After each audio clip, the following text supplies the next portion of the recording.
And I'm a PC guy, so take that for what it's worth. And Sequator is extremely simple. So you've only got a few options to process the images and stack them. So let's go through what I'm going to go through. I'm going to go through the double cluster that I did. No, I didn't. It's the coat hanger. So you got your star images, the base image. You don't have to pick that. It'll pick it for you automatically. It'll go into the middle of the numbering. And it's got noise and vignetting. It has no bias option. And personally, I don't care.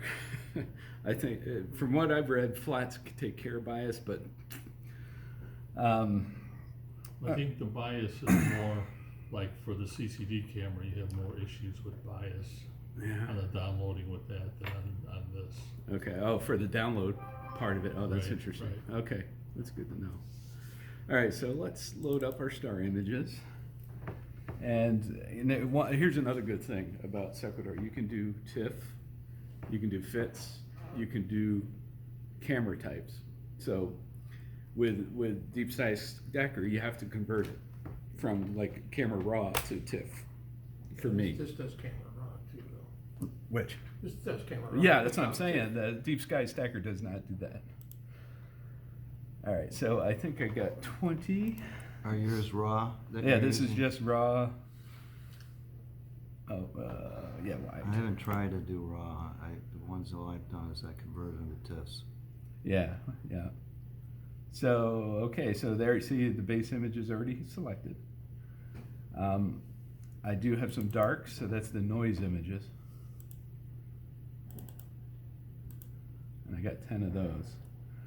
And with my T3i, which is what I took the pictures with, I find as many darks as I can get is better. So a 2-to-1 ratio is pretty much what I need in the summertime. You know, wintertime it's going to be cooler and the sensor doesn't get quite as hot. So what is the exposure time on each frame? This is, so here's what I was talking about in the last presentation of the file naming with the programs. So I have IC5146, which is the code hanger, 30 seconds. It's a 1x1 binning, which I don't really care, but frame number. And you can add a whole bunch of different parameters in there if you want. You could add the temperature, and so that's kind of nice. Yeah. And while I'm at it, so Sequator's free, Deep Sky Stacker's free. And Sequence Generator Pro is $99. There's a couple other ones that people use. But there's another one called Nina, which is free, and it does everything that like Sequence Generator Pro does. So I always want to put it aside, but I don't want to spend the night experimenting and losing a night of photography. So, but I'll get there eventually. All right, I did not do any vignetting images. Okay, so the options that it has. See if I can zoom in on this a little bit.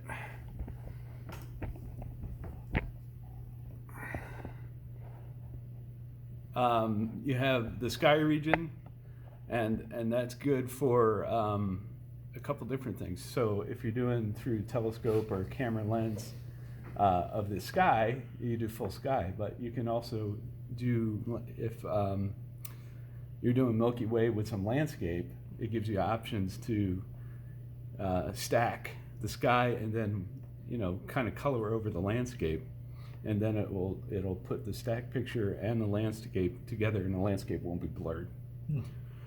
Auto brightness I always use. High dynamic range I use. Remove dynamic noises I use. Reduce distortion effects, that is really good for camera lens stuff. But I use that too with the telescope. And the reduce light pollution. So those are the options that I always use. There are some other ones you can fiddle around with, but again, I don't use those. So let's just take these one at a time, right? So let's just use auto brightness. I'll set an output file. So I'll just call AB. Put it up here. And here's a nice thing too. It is a lot faster than Deep Sky Stacker. It used to be when Deep Sky Stacker was just 32-bit, it wasn't even close to comparable. But with the 64-bit, it's closed the gap a lot, maybe 80%. So it's building the noise images.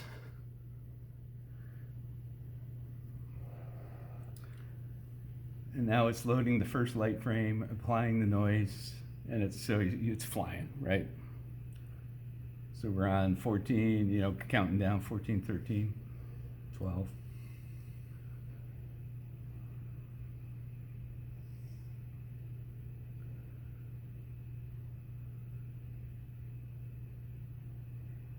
And 10 seconds remaining. So that's kind of nice too. It has a time remaining on there.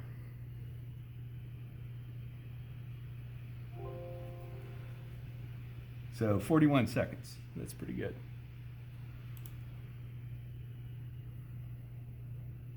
So, you know, can't really tell too much here, right? Where's the coat hanger? It's kind of hard to see, right? So the auto sky brightness obviously is not enough, right? Now the high dynamic range will turn on, and I'm not going to run it separately because it maybe gives it like a 10% improvement over the auto sky brightness. So let's add in the remove dynamic noises. So I guess if we zoomed in, we might be able to see how some of the noises in here. Of course, it brings it up over here.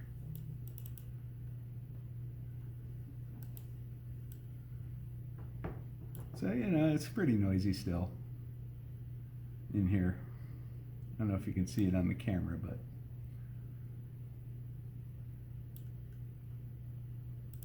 All right, so now the I mentioned before the reduced distortion effects.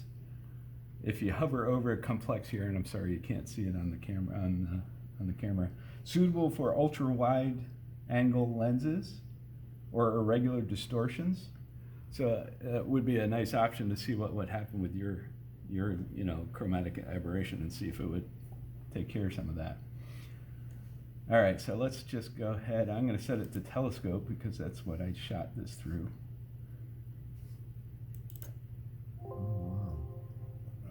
Yeah, let's just overwrite it. So with the telescope, I'm using a 600 millimeter. I have a Canon T3i. And I was really happy that I can get the whole coat hanger in with that, you know, considering how wide that is. Do you have a reducer on that? No reducer, just a coma corrector.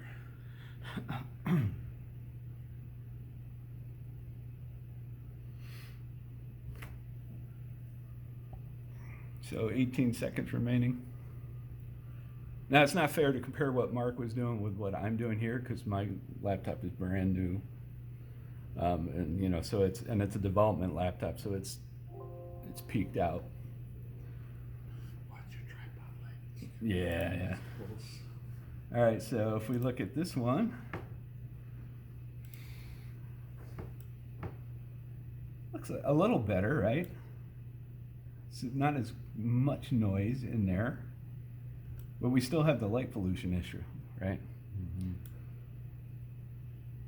So I did not use a light pollution filter for this, and the other ones I'll show you I did, and you'll see the difference and why I think Sequator blows everything else out of the water when it comes to the using a filter.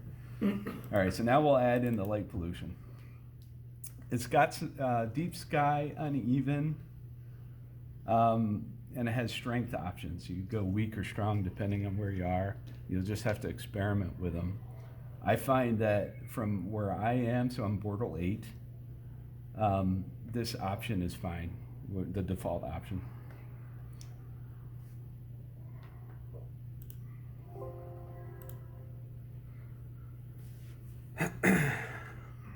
I guess one disadvantage is that it goes through and builds that noise image every time instead of using the master dark like Deep Sky Stacker does.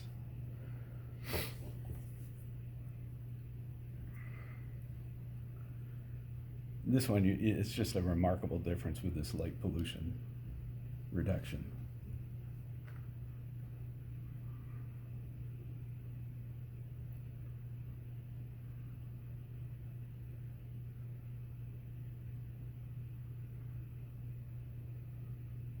And if we have time, I can show you the landscape one.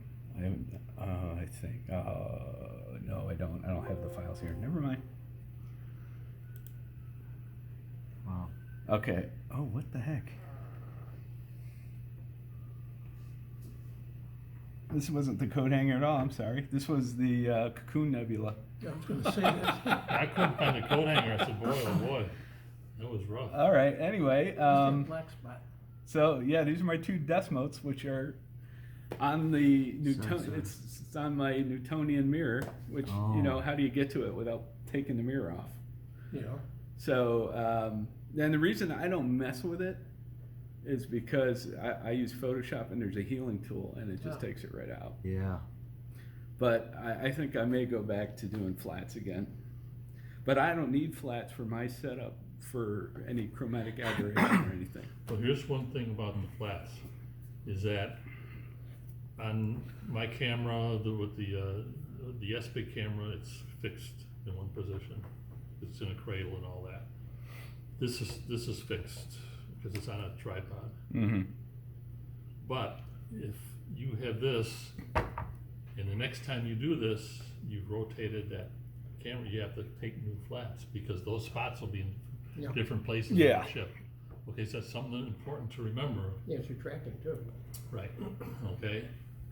So like for my flats, they're remarkably consistent because they're always the same orientation, with the Yeah. filter wheel, with everything, right?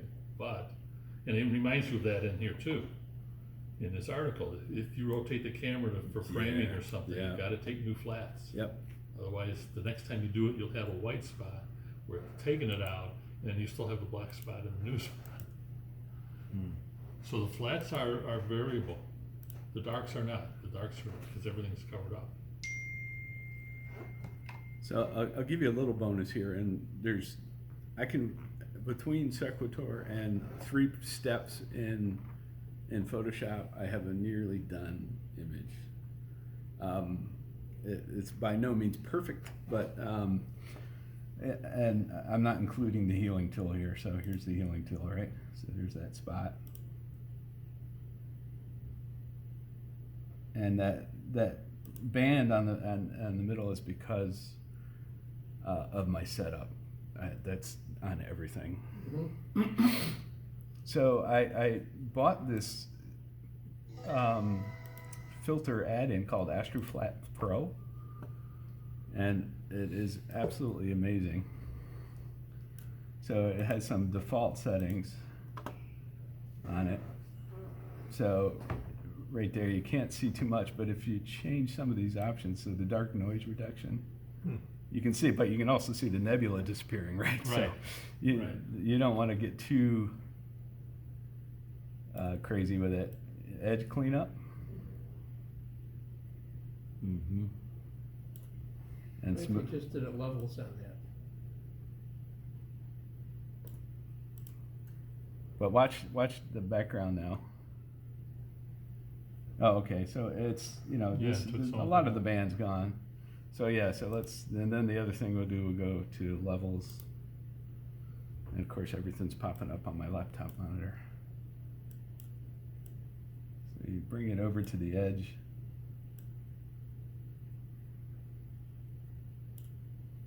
And then do some curves. And the curves really is where the big bang goes.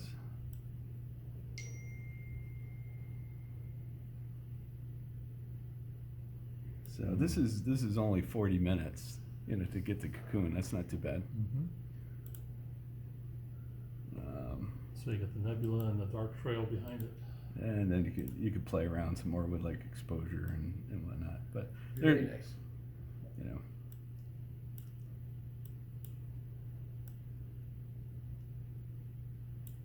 And sometimes, Mark, as much as I hate it, I'll crop this Yep. section out,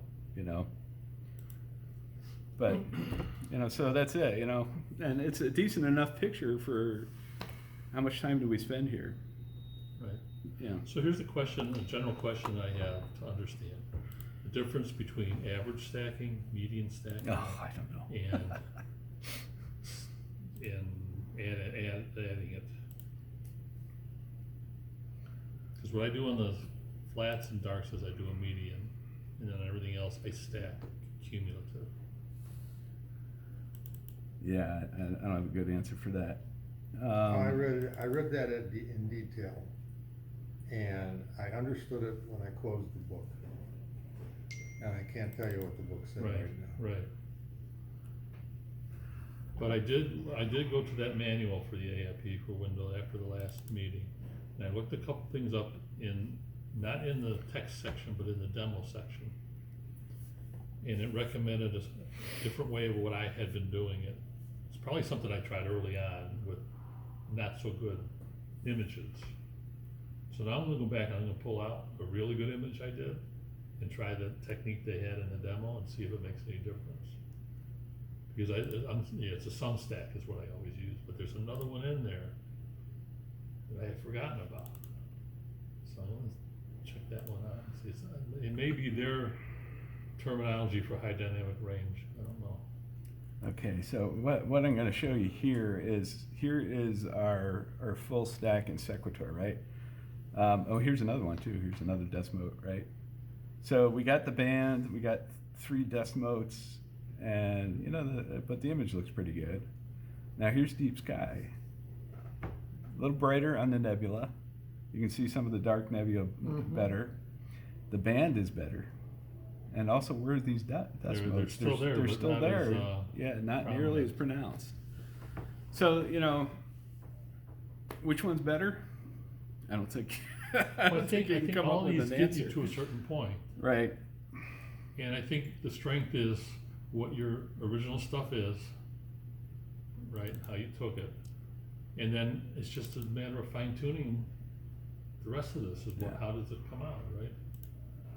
Because sometimes when I go in and I have an image, and I'll go into Photoshop, maybe I have to move one of the indicators like that much. Okay. Sometimes I gotta do all over the place. So it depends what you get. Oh, one more thing about the noise reduction thing, there's a program that Mark Christensen had talked about in the newsletter a few years ago called Iris. Yeah. Yeah. So I use that every once in a while. Oh, okay. But they don't make that anymore, do they? I mean, it's. I don't know, it's on my computer. Yeah, So right. what do I care if they make it or not? Well, I mean, for us. I'm just kidding. But that's another one where it takes the gradient, especially like for a nebula like a galaxy. If I take it in Lombard and I use that, it takes out like all this crap in the back. Yeah. So, So anyway, there's there all are different- there are all different options, right? programs for this. Yeah. So next thing, I'm not going to go through and do this all in Sequator, but I have the final results for camera lens Galaxy here. So this is M101. All right, so obviously this is a 300 millimeter lens, you know, full sensor. So it's pretty small. But here it is. This is just the auto brightness. Okay. This is auto brightness with the HDR, and it's really hard to tell the difference. But if you look a little bit, if we, you know, it makes somewhat of a difference, but not much. Here it is with the noise reduction off. So it's not too bad, right? Not very noisy. That wasn't a really good tracked image. That's why the stars are a little oblong. Distortion effect. So this lens definitely has issues with distortion, right? Yep. But you know, other than the purple around some of the stars, it's does a decent job taking it out. So, and then here it is with all of them. So that's with the light pollution removal. So if we zoom in on, Oh, man. And for a non-dark site yeah, image, Not for too shabby. 101, because that's a tough one. That's Yeah. kick-ass. I'm sorry. Yeah, so, you know. Well, okay, so one thing about this type of image, there's a supernova program for AAVSO, and if you wanted to, that image would be enough. If you took that over, like, if you took that image of that like every month for 6 months, and it was a supernova, you'd find it on there. So there's all kinds of stuff that, you know, you don't have to come up with a sky and telescope astronomy picture of the day quality if you wanted to do some kind of stuff like that. Because that would be relatively easy, right? You know what you want to do, everything's preset. You take your 20 pictures of M101, then you go to M51, then you go to another one, and then the next week you go through there and maybe you find a supernova. It's possible. That's how these guys do it. Yeah, if you clear skies. Yeah. Well, that's what I'm saying. Around here, it's hard to get that quality right there. But there's other things that you can do. All right, so this one. Hey, the coat hanger. Yeah, I didn't want this. I knew it right away. I didn't want this to come up. But That looks nice. this is 21 images. I think these are. Where are we? Pictures. Coat hanger. Light. 30 seconds. Then 10 and 10 dark frames.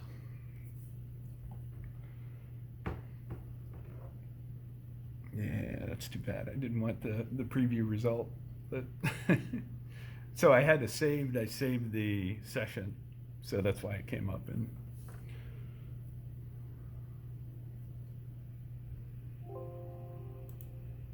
so it looks pretty much the same, right? Photoshop.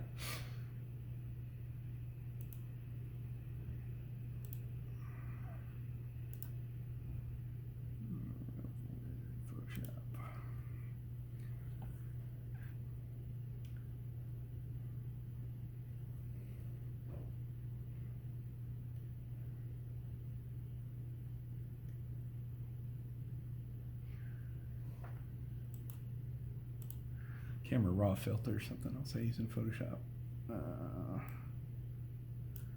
And you can try it at auto and adjust it from there. And then you can see all the light pollution issues. But you can add some clarity and You need a some. flat frame. Shh. Okay, and then we just open it. We'll do that filter.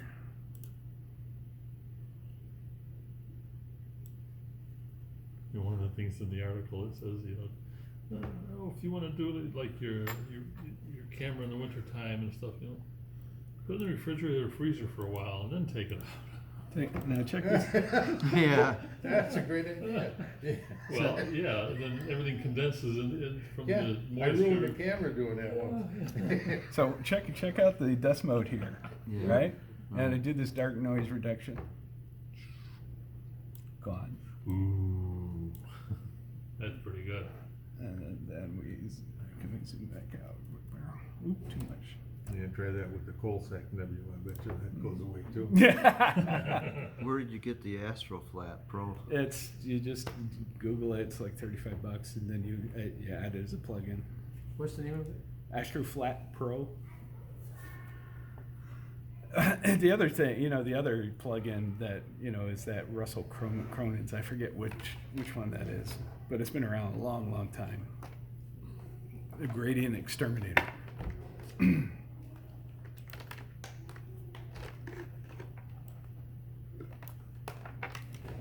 You can put flat frames in Sequator too? Oh, yeah. Sequator? Yep, and flats and noise, yep. It goes in with the noise? 2 separate ones, yeah. There is? Oh. Yeah. It has noise and then flats options. So anyway,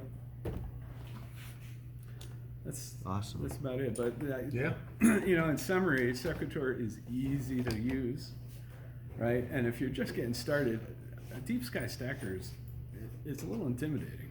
I used Sequator about 5 years ago when it first It's been came around out. that long? Wow. Maybe it was 3 years ago, I I don't don't know. know, yeah. When I first heard about it was a couple years ago, right, maybe. And when I think a couple years, that probably means 5, okay? So, I don't know how long, when I first heard that there was this thing, I gave it a try. And it really didn't have any of these options that you're showing. It was very- Okay, yeah, Very it's- early, so I never even looked at it since then. right. Well, I went, he's giving it away for free, right? And Yeah. but then he has I forget what you call it, but if you want to give me some money in PayPal or something, I sent him $10. I thought it was worth it, but anyway, so that's the story of Sequator. Cool.